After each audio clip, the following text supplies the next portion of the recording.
स्वागत है आपका Eklavya competitive classes and test series में। हम आपके लिए लेकर आए हैं एनटीपीसी सीबीटी 2 का सेट प्रैक्टिस, जो सुबह 8 बजे और शाम को 3 बजे से चलेगा, और एसएससी का सेट प्रैक्टिस सुबह 7 बजे और दोपहर 2 बजे से चलेगा। हर शनिवार को सुबह 7 बजे और 10 बजे 100 क्वेश्चन का करंट अफेयर का टेस्ट भी होता है। आज हम लोग ग्रुप डी के सेट नंबर 26 का सॉल्यूशन करेंगे।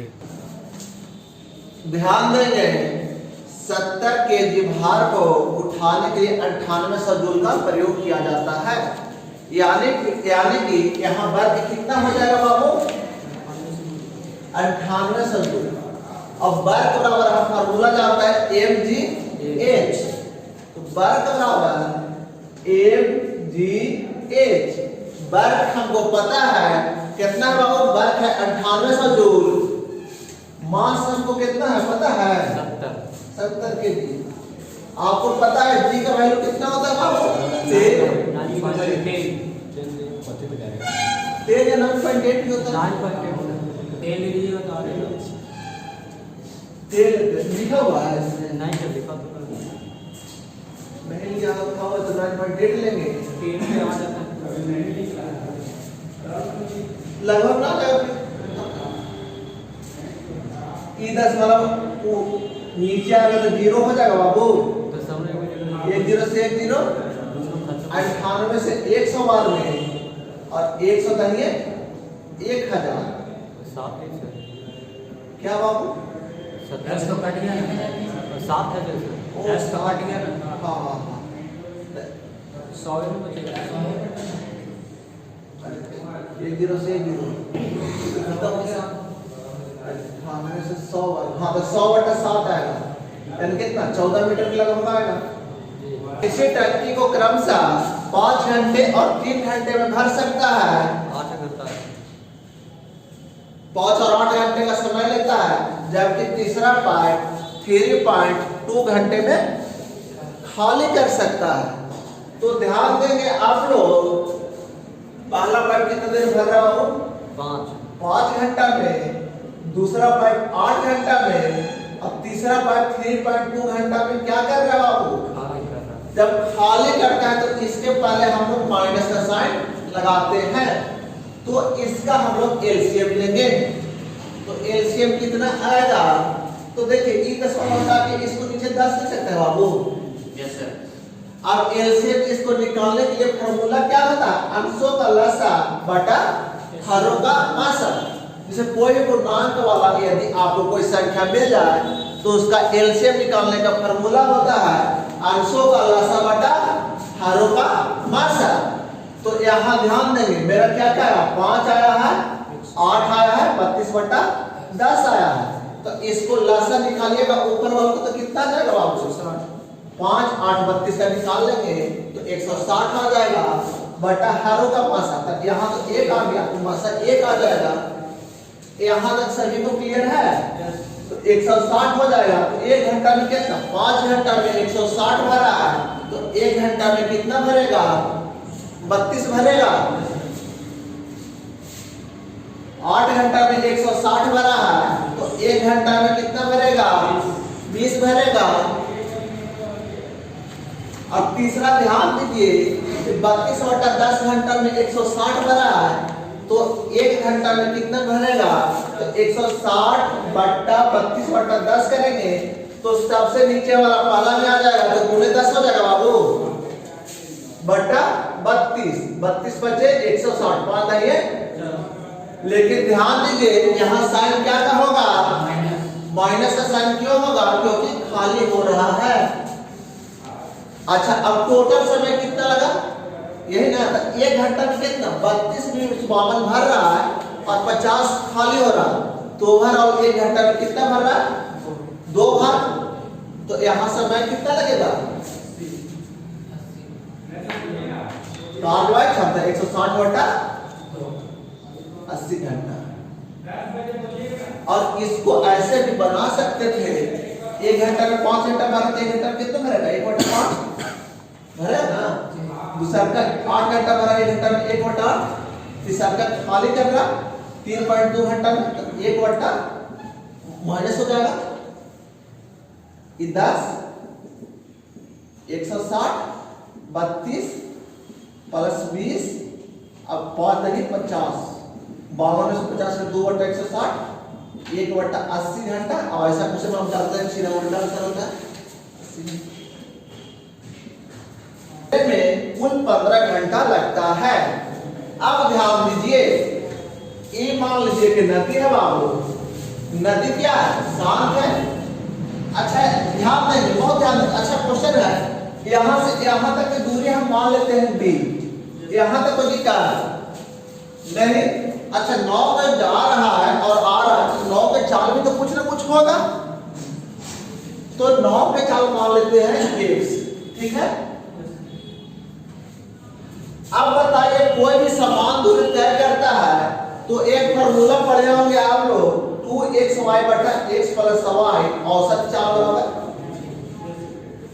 आशा करते हैं आप लोग पढ़े होंगे, सभी को पढ़े हैं।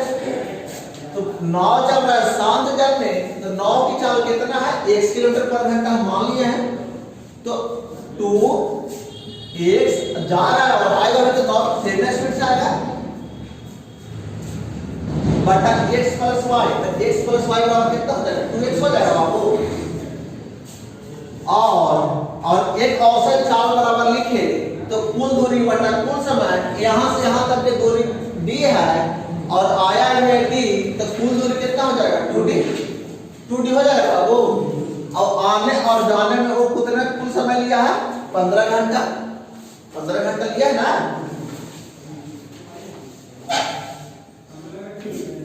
यहां से घटाइए, 1 से x कट गया, 2 से 2 कट गया, 2t बराबर 15x लिख सकते हैं। यहां तक एक हमको आया। देखिए अच्छा क्वेश्चन है, इसलिए थोड़ा लेंथी बन रहा है।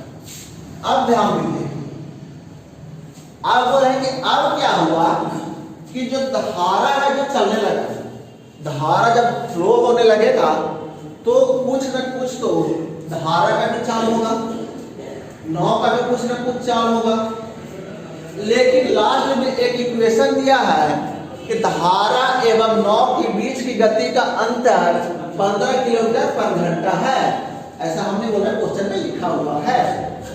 तो आप ध्यान देंगे, अब नदी है, अब धारा जो है फ्लो में है, अब फ्लो में है तो 9 का चाल में बताइए कोई फर्क पड़ेगा, 9 तो x का x ही रहेगा। अच्छा अब लिखा हुआ कि 9 और धारा के बीच का अंतर 15 है, तो धारा का चाल तो इससे या तो 15 ज्यादा या कम होगा, तो धारा का चाल कितना होगा, x प्लस 15। और वो ऐसा हो सकता है चलो जी, ऐसा कभी नहीं हो सकता, धारा का चाल कम रहेगा तब ना होगा, तो यानी x माइनस 15 होगा। यहां तक समझ में आया, x प्लस 15 नहीं होगा, x माइनस 15 होगा। क्यों कि जब भी धारा का चाल होगा 9 की चाल से कम होगा, तो कितना होगा बाबू, अब देखिए अब धारा के दिशा में जाएगा तो इसका चाल क्या होगा, आप इसका फिर एवरेज स्पीड निकालेंगे तो देखिए कितना होगा 2, अब इधर से इधर जा रहा था x प्लस x माइनस 15, इतना ही ना होगा बाबू, तो 2x माइनस 15 जा रहा है तो, और जब आएगा तो कितना चाल होगा, x माइनस 15, x में से x कैंसिल, x कितना हो जाएगा 15, केवल 15 का माइनस माइनस प्लस हो जाएगा,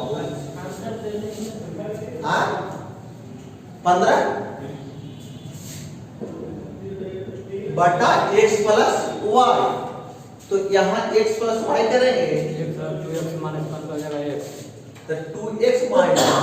15 प्लस 15 बराबर, और बराबर कितना हो जाएगा, 16 घंटा लगा है, कौन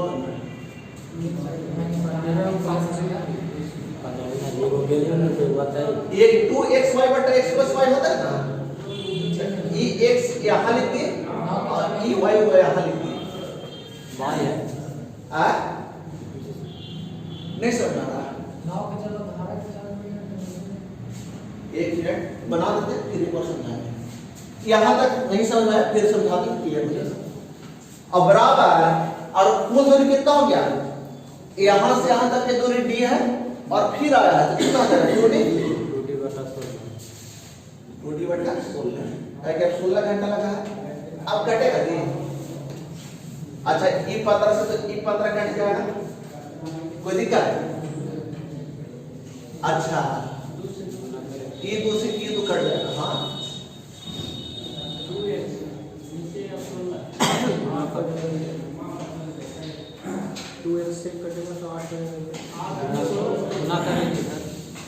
और एक मिनट थोड़ा सा दोनों चार जोड़िएगा तो उतना नहीं आएगा सर। कहाँ जोड़ेंगे? ये नहीं आएगा 2x - 15 + 15 कैसे आएगा? दोनों चार जोड़िएगा तो बता रहे हैं हम।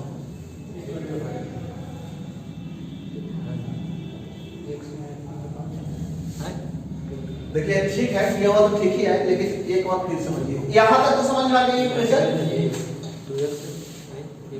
देखिए कैसे किया है, अच्छा क्वेश्चन है, थोड़ा सा समझने में प्रॉब्लम हो सकता है लेकिन ध्यान दीजिए। और अब तो अच्छा है कि रिकॉर्ड हो रहा है, दोबारा भी देख सकते हैं जिनको नहीं समझ में आएगा। अब मेरा बात ध्यान दीजिए, हम क्या बोल रहे हैं कि यहाँ से यहाँ तक 9 अब धारा चलने लगा है। अब एवरेज स्पीड बराबर हम फार्मूला पढ़े हैं 2xy/x + y। यहाँ तक तो किसी को कोई दिक्कत नहीं होगा। अच्छा आप बताइए कि 9 चल रहा है तब तो धारा भी चल रहा है तो x का वैल्यू कितना होगा? तो 9 चल रहा है सर x से और धारा चल रहा है x - 15 से, तो टोटल जा रहा है तो स्पीड कितना हो जाएगा? 2x - 15। यहाँ तक सभी को क्लियर है? जा रहा है तो स्पीड हो जाएगा 2x - 15। अब यहाँ से यहाँ तक पहुंच गया तो x का वैल्यू आपको पता लग गया। अब हम निकालेंगे y को वैल्यू कितना होगा? तो y को निकालने के लिए हम तो क्या करेंगे? x 2xy तो अब आ रहा है तो चाल घटेगा ना, तो x - 15 - x कितना हो जाएगा? यहाँ तक किसी को कोई दिक्कत?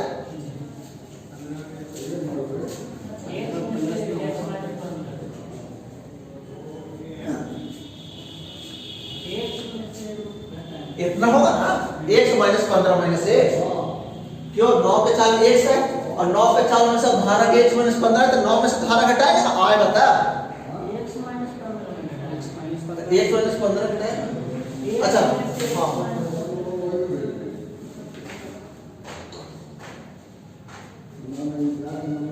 हाँ इतना घटाएंगे तो ध्यान दें कितना आएगा? x - x + 15 कितना बच जाएगा? 15 बचेगा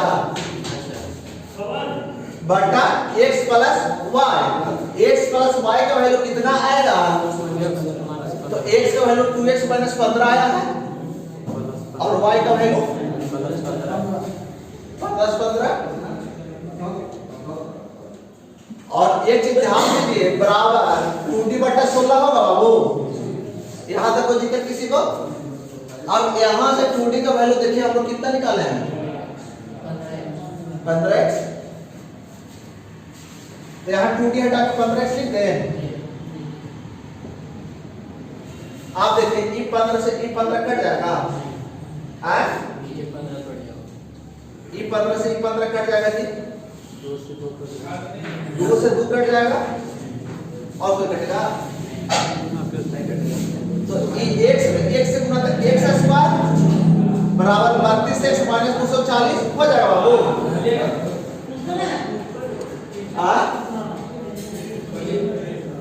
तो यहाँ पे x² - 32x + 240 बराबर 0। तो x² - 20x - 12x + 240 बराबर 0। तो यहाँ पे x × x - 20 - 12 × x - 20 बराबर 0। 100 और या तो 20 आएगा या 12 आएगा, आपका ऑप्शन में 20 होगा, 20 आंसर हो जाएगा। ऑप्शन नहीं है क्या? 12 अच्छा हाँ, तो 1 चले 9 के 4 20 आ गए ना जी। हाथ में एक चीज याद रखिएगा, बंदूक का वजन गुने बंदूक का वेग बराबर गोली का वजन गुने गोली का वेग। संवेग संरक्षण सिद्धांत से बनता है। तो m गोली का कितना है बाबू? बंदूक कितना 120 केजी और बंदूक का वेग निकालना है 100 का, और गोली का वजन कितना है 0.04 केजी। केजी को ग्राम में बदलने के लिए 1000 से हम लोग डिवाइड करते हैं। वहाँ पे वो 120 में भी तो होगा।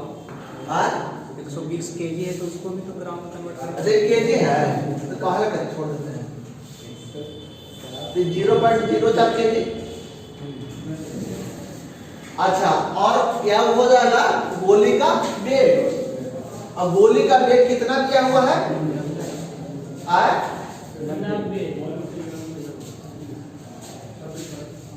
90 मीटर प्रति सेकंड है जी। क्या चलिए मान लेते हैं 1 0 से 1 0 4 के 12 3 मीटर प्रति सेकंड है।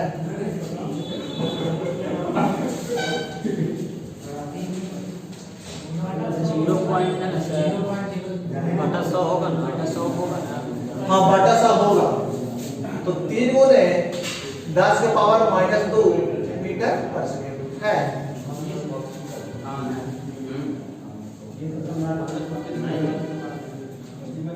-2 होगा नहीं 10। अच्छा 25 40 जब -10 के बाद -2 कैसे थी? 4/100 है ना बाबू, वो भी पावर अगर 10 पर ऊपर जाएगा तो माइनस में होगा। 1/100 लिखा हुआ है ना, 10 के पावर 2 1/10 के पावर 2 है, जिसको 10 के हाँ हो जाएगा -2 लिख सकते हैं, इसीलिए देखिए वेतन पर किताब का 65,000, हम लोग देख रहे हैं तो वेतन पर कितना खर्चा कर रहा है 65%, लेकिन निकालना है विपणन पर, तो विपणन पर कितना करता है 10%। 10 निकाल दीजिए 1,000 का ये 10,000। यूनिट का फॉर्मूला क्या होता है? आप इसको हाइड्रोजन में कितना होता है जी? तो 1 - 2 सल्फर का 32 16 होता है। सल्फर का द्रव्यमान कितना होता है? 34 या 35 34 होता होगा, देख लीजिएगा जवाब 34 होता होगा। 16 × 4 = 64, ऑक्सीजन की 64 ना होता है 16 तो 4 × 64 2 66, इसका 34 होता होगा सल्फर का। 66 34 100 हो गया बाबू। तो 100 ग्राम में आपको पता है कि 1 मोल होता है, तो 25 ग्राम में कितना होगा? 1 ग्राम में कितना होगा 1/100 मोल, तो 25 ग्राम में 1/100 × 25 1/4 1/4 को अगर दशमलव में लिखेंगे तो 4 × 8 0. से तो तय करता है तो वहां अपना ऑफिस 3 घंटा पहुंचता है, ठीक है। अच्छा आप मान लीजिए कि आदमी के कुल दूरी 20 घंटा की है, 20 किलोमीटर यात्रा करता है, कार द्वारा 10 से तय करता है और बाकी दूरी ट्रेन से तय करता है, तो उसको 3 घंटा में पहुंचना है। लेकिन यदि वह उल्टा कर देता है, यानी कि जो रेलगाड़ी से चलता है और बाकी दूरी कार से तो उसको t प्लस 0.5 घंटा लगता है। यदि क्रमशः रेलगाड़ी और कार की क्रमशः 50 किलोमीटर पर घंटा और 40 किलोमीटर पर घंटा है। यानी रेलगाड़ी की चाल कितना है बाबू? 50 है और ट्रेन की रेलगाड़ी की 50 है, कार की। अच्छा कार 40 है तो ध्यान दीजिए। के बाद 10 किलोमीटर ट्रेन से मान लीजिए कार से जा रहा है तो इसको समय कितना लगेगा? दूरी बटा 4 10/40। और बाकी यहाँ से यहाँ तक के टोटल दूरी d माने हैं तो यहाँ से यहाँ तक की दूरी कितना हो जाएगा? d - 10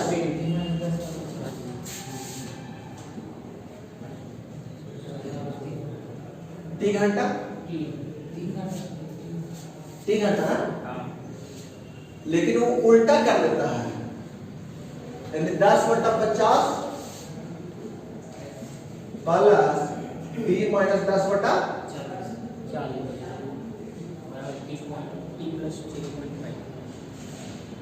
यहाँ। अब ऐसा करते हैं कि घटा देते हैं, d घटा देते हैं। हमको डिस्टेंस निकालना है तो डायरेक्ट निकल जाएगा। देर निकालना हो तो t को तो हटाना पड़ेगा ना फाइनली।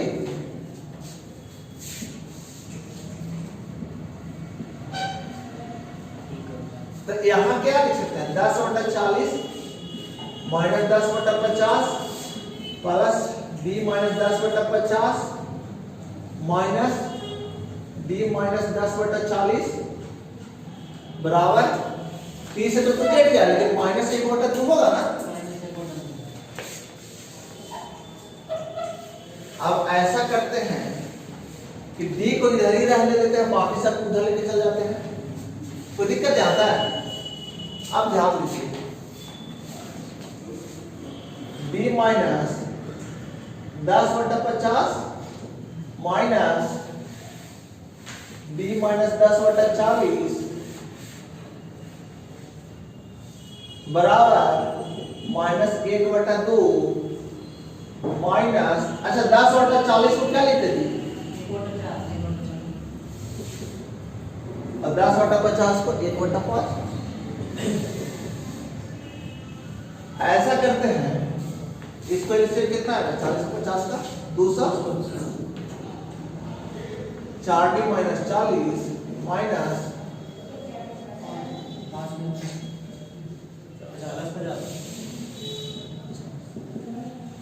इसको ऐसे भी 200 लिखते हैं, ठीक है।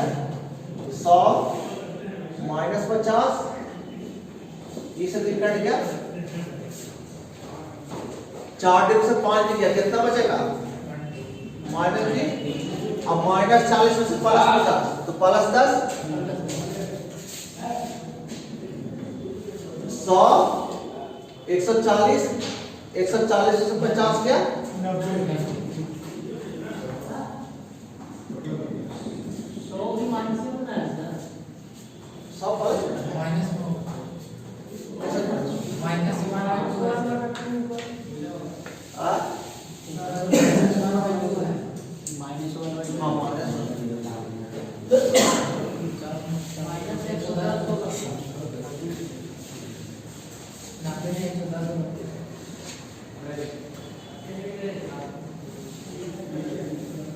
100 तो 40 है ना।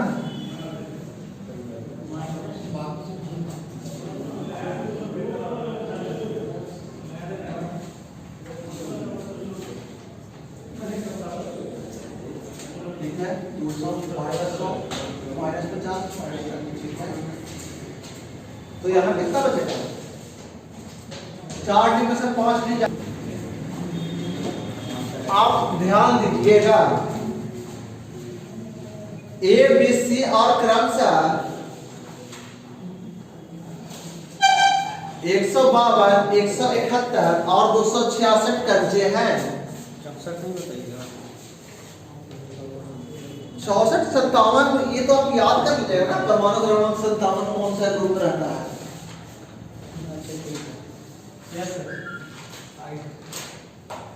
क्रमशः 152 172 और 266 कब्जे हैं। इन कांचों मेरे पास 152 171 और 266 कच्चे हैं। 152 171 और 266 कच्चे हैं। अब इसको हम न्यूनतम रखना चाहते हैं, यानी कि न्यूनतम कम से कम डिब्बा लगे। तो कम से कम डिब्बा के लिए हमको तो ज्यादा से ज्यादा एक डिब्बा में कंचा का रखना पड़ेगा। तो एक डिब्बा में ज्यादा से ज्यादा कंचा को रखने के लिए अब महत्तम कंचा रखने के लिए कितना रखेंगे, इसको कैसे निकालें? तो सभी का हम HCF निकालेंगे। HCF निकालेंगे तो HCF तो आप लोग निकाल सकते हैं, सीधा 19 आएगा, हमको पता है। तो 152 बटा 19, 171 बटा 19, 266 बटा 19, इतना ही डिब्बा लगेगा। इसको 19 है 19 नंबर और 19 से 19 9 और 17 31 है, यानी कि 31 डिब्बा लगेगा।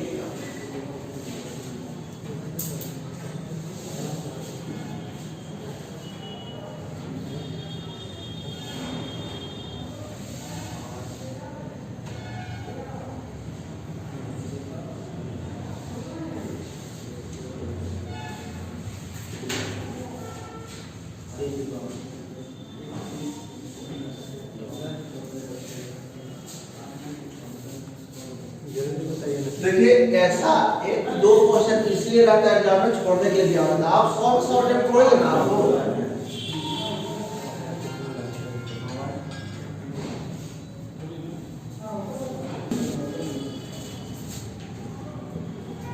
cot स्क्वायर थीटा cot के बराबर 4 theta plus cot square theta बराबर 3.6 है ना। अच्छा इसको हम cot स्क्वायर थीटा कॉमन ले लें, कोई दिक्कत नहीं है किसी को नहीं। इसको हम cot स्क्वायर थीटा प्लस 1 लिख सकते हैं बाबू। आपको पता है cot स्क्वायर थीटा माइनस बराबर होता है cosec square theta minus 1। cot square theta बराबर फार्मूला होता है cosec स्क्वायर थीटा माइनस